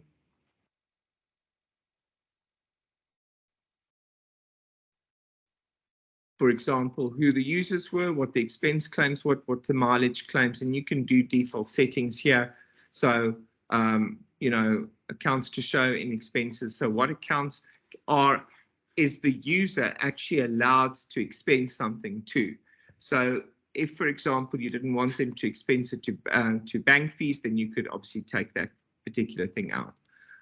Also what your enable receipt analysis, and you can also show your different accounts here. So that just gives you better control over expenses that are coming into the business and how they are chosen by the respective users. The check styles, I don't think anyone generates checks anymore. It's not relevant here anymore. So I'm not even going to go into that. I can't believe they still have that. Maybe they have checks in the US or somewhere in the world. Xero to Xero, connect with other Xero users to automatically invoice and bill. This is a great functionality because let's say our clients, I can automatically link my set of books to my client's set of books so that when I invoice them, that will automatically appear as a draft bill in their books. So it's brilliant interconnectivity between that. So you're sort of bypassing the Dext and the receipt banks and, Dext, receipt banks, Hub Docs, and you're automatically, and there's your Xero key that you would provide to your supplier, and then you can set up the links. And then the last one, custom contact links, create shortcuts for your favorite Xero contacts and other tools. You can add a custom link here. Let's see.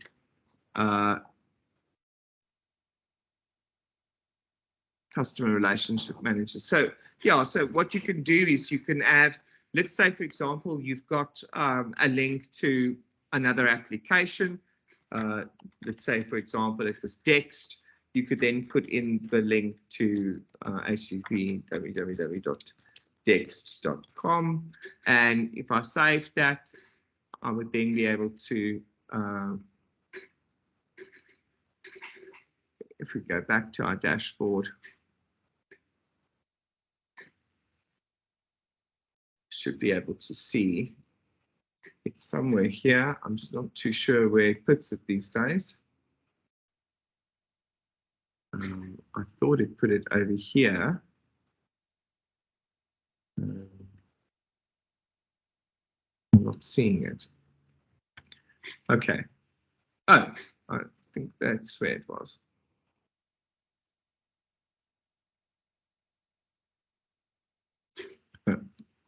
I'll have to find out exactly where it puts that link. But you could add links into, I'm pretty sure that you can move that link. So there'll be a link to automatically just go to your text folder. We might pick up the link a little bit later. Just not too sure where they hide it. I think they hide it. Would have thought they hid it over here on the accounting option, but obviously it's not there. I'll just have to read the documentation on that. Okay, so that's your basic company settings that we've got available here. And if I say looking for advanced settings, it'll actually take me to these settings that are over on the accounting menu. So these are basic general settings for the company. And then if we go into our advanced settings, or I can click that button, here we've got options that will also be available to you, but depending on the level of access that you have into the system. For example, Find and Recode is a wonderful tool that is made available for the advisors, where I can go in and let's say, for example, you processed all of your cost of sales to the incorrect account. I could go and find transactions with the same error on, or a particular transaction. So I could say, well, please go and find a type is, let's not choose type, let's say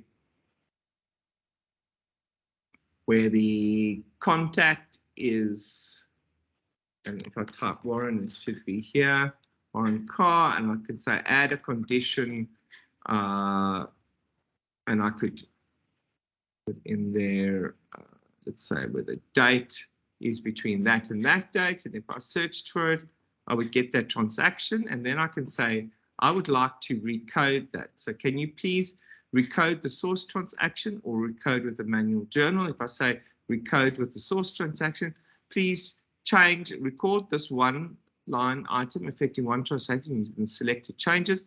I say, I don't want to change the contact, but I'd like to change, for example, the account to other revenue. And you can add the company, and you could also add the department in here. So I wanted to change a whole bunch of transactions from one department to another. I could do them here. So you can instead of going and doing manual journals, you can actually just go and recode those transactions. The recoding process will be noted on the history of that particular transaction if you went into it individually. Okay.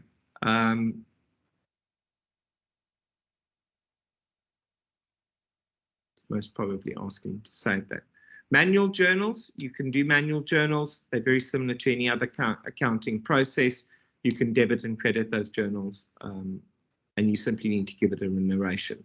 What you can't do, that you can do in some other accounting programs, is you can process a supplier journal and a customer journal.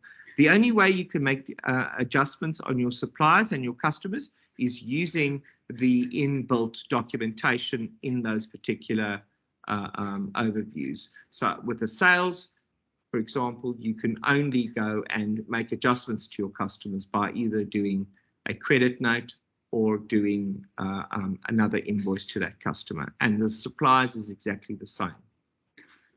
Some accountants really hate that, and some accountants really love it. I don't see a difference. If you need to make an adjustment on a customer, either you invoice them more or you put a credit note through on that customer and you redo the invoice. The fixed assets, yeah, you can manage your fixed assets. I don't want to go too much into that. Your assurance dashboard, that Why is it not going in there? It's just taking. This is available to some people, but this allows me to actually go in and have a look at what the activity of those users were. So I can actually go in and I can see that on today's date, oh, that's a deleted user. If I go to my active user, it'll actually go and pick up what I was doing on that particular date. So let's just give it a moment.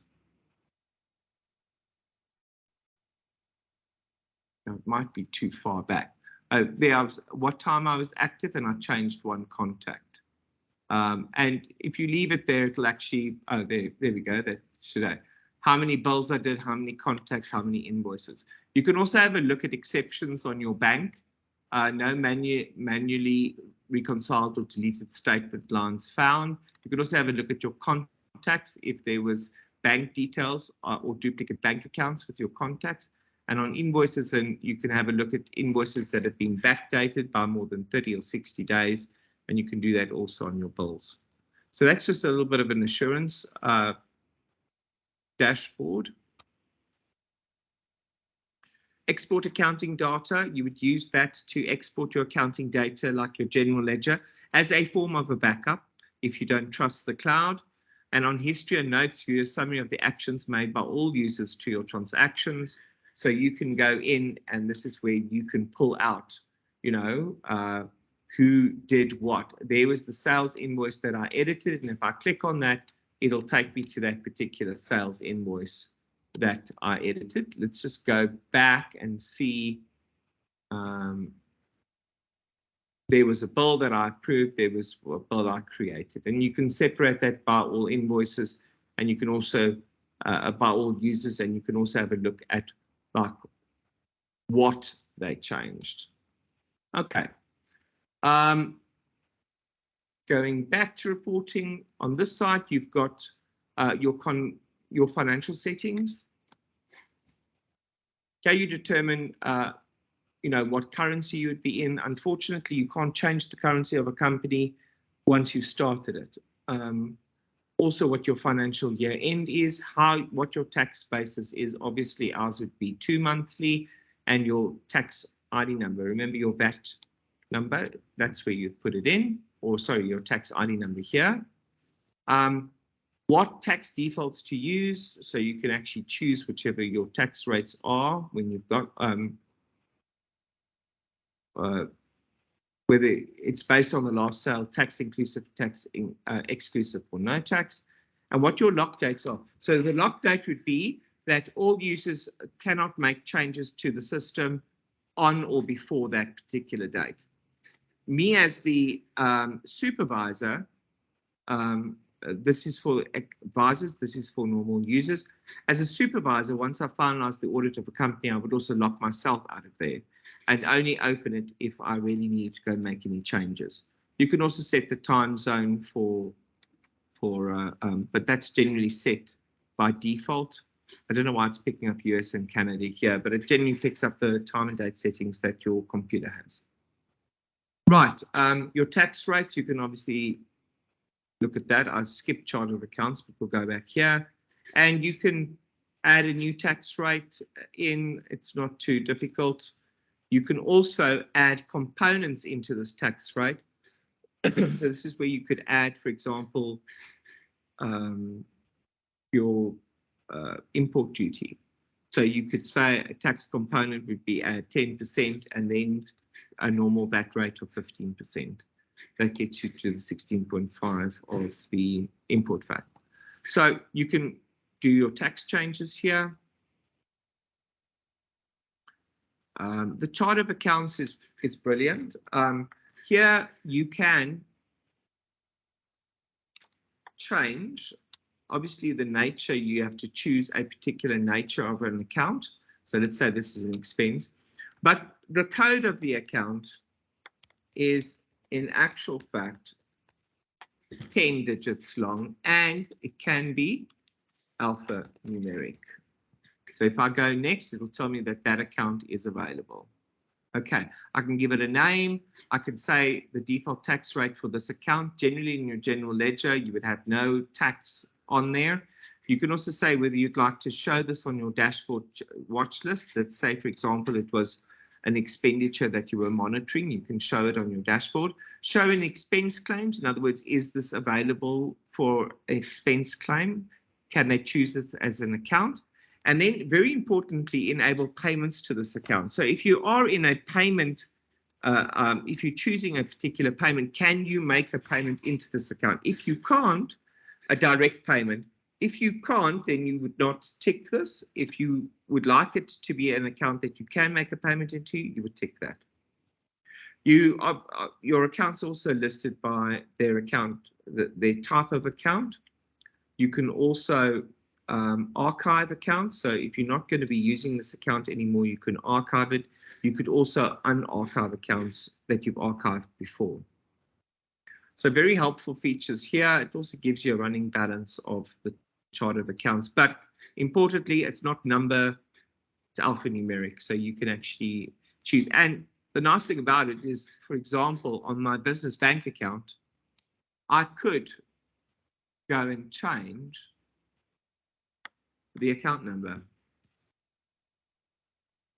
and it would allow me to change the account number on that bank account. It will now be all the way at the bottom. So it uses, it doesn't use the account number, if I could put it that way, as the key to this database. So if you wanted to go renumber, let's say were on Pastel or QuickBooks, you could actually go and renumber yours into whatever you wanted here, which you couldn't do in the other programs. The fixed asset settings, I don't want to go too much into that, but you can go, let's just quickly go in and have a look. We'll handle fixed assets on a different occasion, but it's taking me into the actual fixed asset module here. And here you can see I've got draft assets, registered assets, and so sold and disposed assets. So I don't want to go into those settings at this particular point. We'll hold that for tracking categories is where obviously I can set my department and my company, and you are entitled to 2 separate tracking categories and 100 category options under them. So when you're doing an invoice or a journal or a payment or anything, it'll ask you to pull per company and per category and per category option.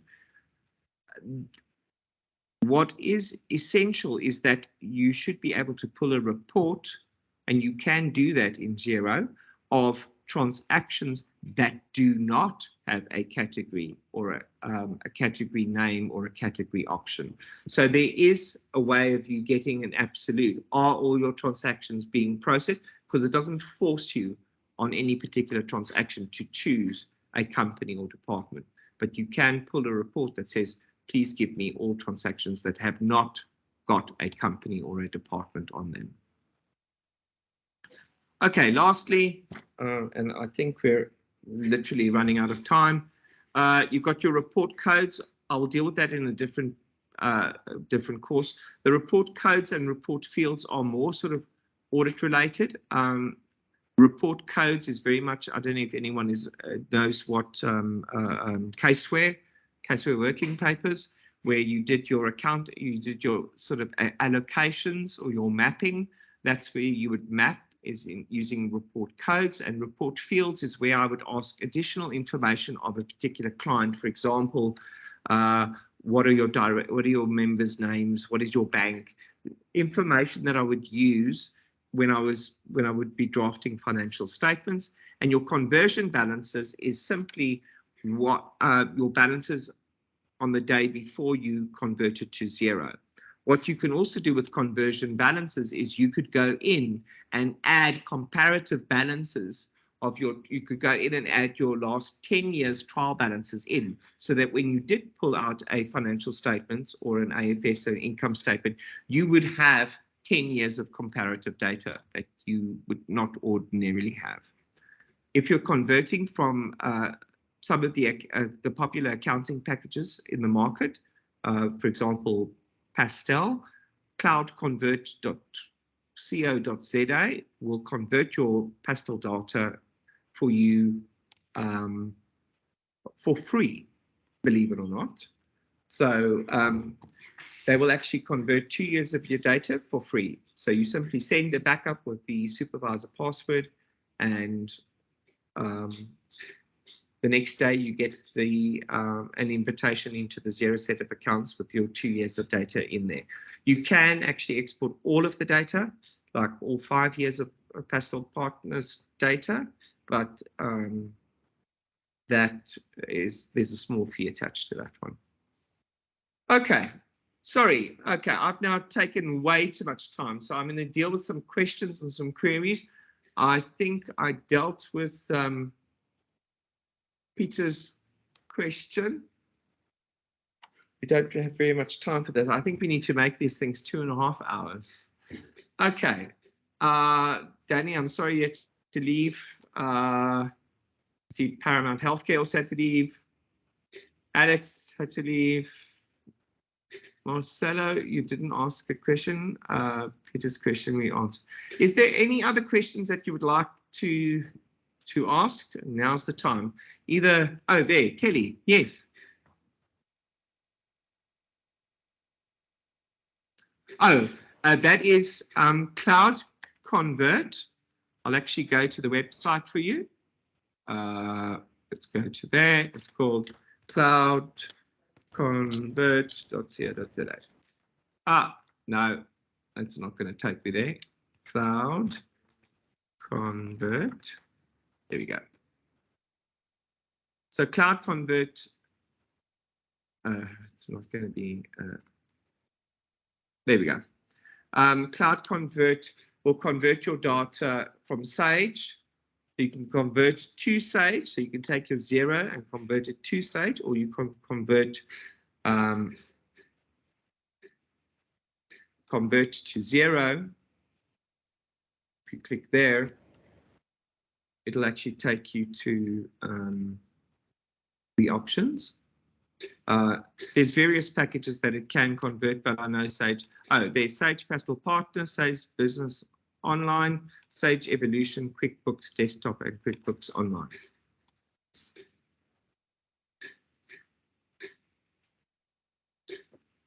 Okay, right. The next one is Lizelle. Is Xero suitable for farming business as well? What particular aspect of farming are you talking about?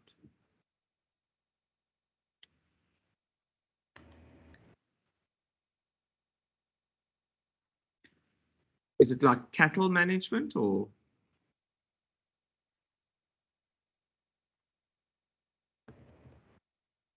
Hello? Lizelle? Did we lose her? Anyone? Nicole, I'm not seeing anything on my side. Am I maybe disconnected? No, you're still there, Warren. I think Lizelle is not there. Okay. But Peter also asked a question. Are there any limits on the number of documents you can process per month? Max invoices, max assets, max contracts? I've look, they've done stress tests on it, and at the moment they say it is very diligently able to handle quite a lot of transactions. Not, you know, the way that they sort of test it is sort of like maximum load transactions. So I wouldn't go and put it on a desktop at a Checkers, you know, at a Checkers till. I would, for that you would need an add-on product. But we're putting through quite a lot of transactions on it, and the load capacity seems to be quite good. I don't want to say it's the best in the market, but they also don't want to claim that, but they sort of kind of prove to you when you go and read the documentation that is what they can do. and it's a ridiculous amount. It's like 20,000 per day, you know, which is ridiculous. Lizelle says she's in chicken farming and they're currently using Pastel. It depends on what you want. I was actually looking at the marketplace, and the marketplace you've got figured is the smart and easy way to manage your farm finances. A complete dairy, livestock, and crop production tracking, budgeting, and forecasting tool trusted by over 30,000 farmers. So yes, you can. You know, if you're asking these sort of industry type questions, I would definitely see if you can't maintain it on the normal sort of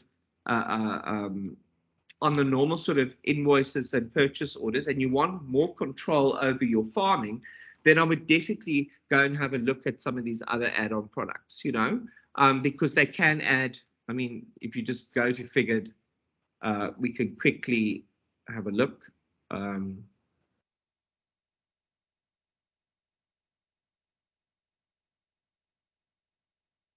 The internet seems to have slowed down to snail's pace now.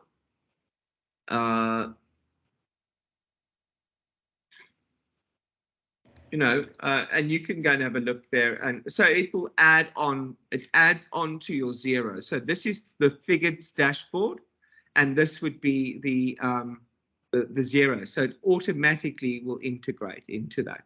But under the normal circumstances, for example, just normal invoices and normal bills, then it would definitely handle that one bit. Regarding user security rights and segmentation, could you please touch base on this? How granular can you go? As noted, the product is international. Where's the transaction data stored? Yeah, well, Peter, it is stored in the cloud. We can go through the definition of the cloud, but I don't think that it's stored in any one particular location. I know that look, I think the back end is Amazon Web Services. I'm not too sure about that, but for example, I know in America it's very important that the data be be on American soil. I can find that out for you, and I'll get back to you. I know that that is quite a sensitive question. Because sometimes, you know, people want to make sure that the data is locally. We don't have any, not that I know of, any cloud data stores here in Namibia. I think Paratus is building one now. So we might have the capacity to, you know, request that the information be local, but I don't know whether that is the case. I know, for example, that Receipt Bank, they have got local services, and those local Receipt Bank servers are actually in South Africa, and they would and then it is sort of backed up to cloud using the cloud to other places, but the original data is in South Africa. But I'll get back to you on the details of that. Just to go back to, I'm just going to change it quickly to a ZZ organization, so I can just show Peter how granular the users are. If you, sorry, Nicole, will you just make a note about that, Peter's question, the first part? Okay. If you go into your settings and you look at your users, and I invite a user.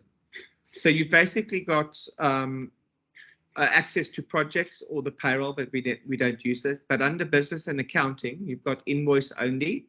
So there you can choose to only create drafts or do sales and purchases, sales quoting and invoicing, purchases only, orders and bills, or approve and pay, sales and purchasing. So those are the options available, and depending on which option you choose, it will give you various accesses. but they won't be able to see anything else. But you can add bank account admin on that thing. Then you've got a standard user where you've got sales and purchasing as a default. You've got bank account and balances admin, so you can add and edit bank accounts. And then you can also add manage users in there. By default, they can edit settings, they can view and run reports, but they can't publish reports or set lock dates. So in the reporting module, you sort of create your draft report, and then once it's finalized, you will publish it. And that document can't be edited once it's published. You can also then archive your published documentation. Advisor's got all of the rights.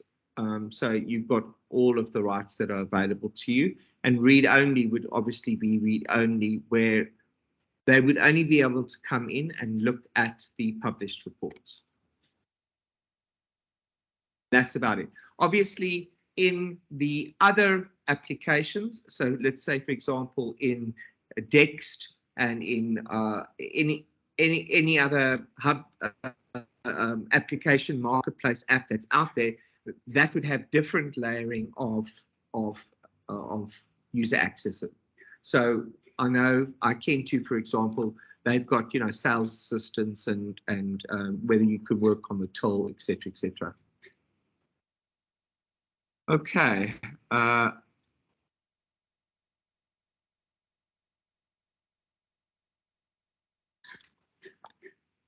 Right. Next question.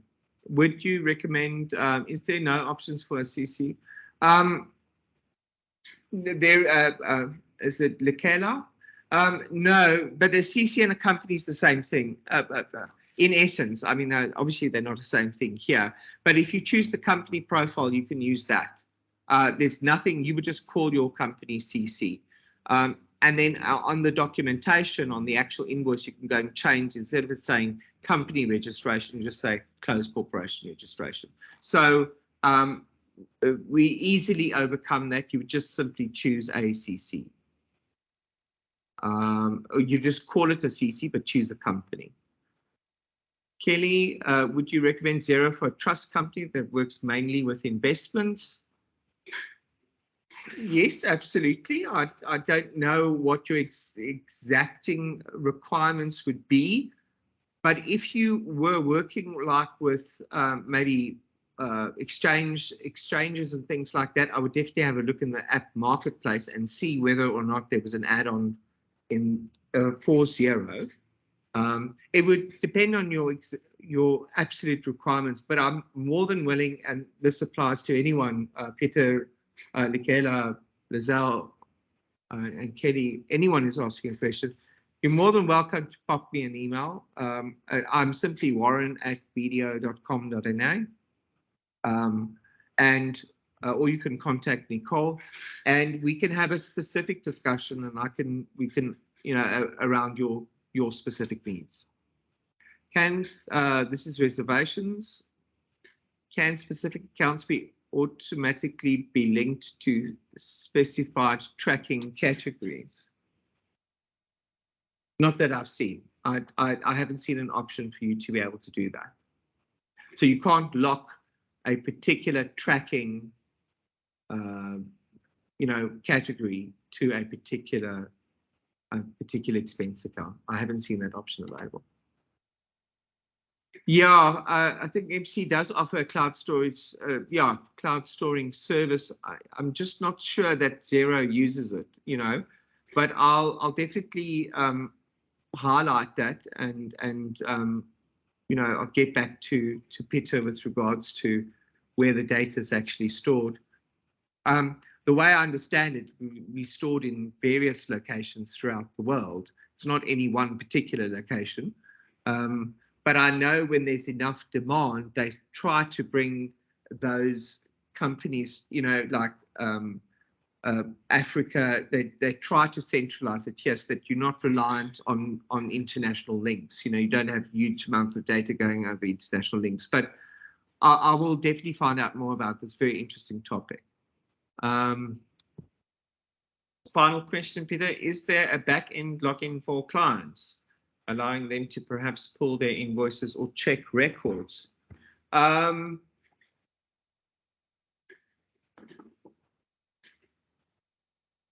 Not that I've seen, unless you give them read-only rights and you. No, that won't work. I'll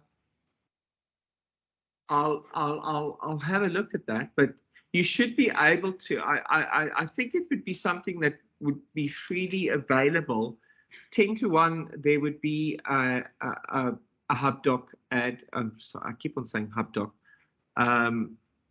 A marketplace add-on for that, because they do make the API for Xero quite easily available. So if you can prove that you're a programmer, then they will make that API available to you, and then you can basically, log into that. Obviously, not every client is going to log into the back end of it, but I'm pretty sure that someone would have designed something for that. In the base program, no. On a app marketplace, most probably yes. And then Kelly, does Xero have some sort of trial period? And if so, for how long? You can go and create. You can go to Xero.com. You can create your own company. You have a 30-day free trial. So you can use it for 30 days. It'll take you through the setup process. It's 10 screens, including, upload your income statement, whatever. If you then want to, you can actually sign up yourself. So you can put in your credit card details and sign yourself up. Alternatively, you can invite VDO or your accountant, if they support it, you can invite an advisor into your set of accounts, and then they can take over the subscription accordingly.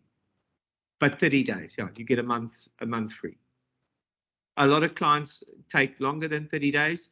So at the end of the first demo, you just delete that and create another copy. Great. Are there any other questions? Peter, I'll definitely come back to you on some of those